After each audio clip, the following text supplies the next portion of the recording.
ভিড়টা দেখো, রাসের ভিড় সবে শুরু। ঘাটে সরবগঞ্জ ঘাটে নবদ্বীপের পাশে যে ঘাটটার ভিড়টা, আজকের জন্য আরেকখানা ঘাট তৈরি করতে হতো।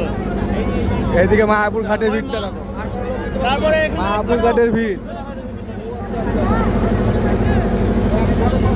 ব্রিজের উপরে ভিড়টা, রাসের ভিড়টা দেখো।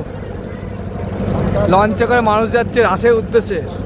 শুধু লাইট লাগালে ভিড় হয় না, পুজো করতে হয়। পুজো করতে হয়। এই যে ভিড়টা দেখো, টুনি টুনি আর টুনি ঘাটে টুনি।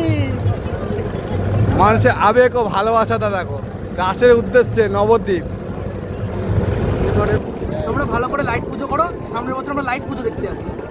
নবদ্বীপ রাস উৎসবে যে ভিড়টা, সেটা কোথাও হয় না। এটা এই যে লঞ্চ ঘাটের ভিড়, আর লাইন দিয়ে মানুষ লঞ্চে উঠার ভিড়টা দেখো কতটা ভিড়।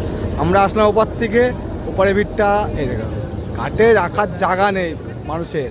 আর এরপরে লঞ্চের ভিড়টা দেখো, আর ব্রিজের ভিড়টা দেখো, লঞ্চ ঘাটে যে লঞ্চে ওঠার যে ব্রিজ, সেই ভিড়টা দেখো।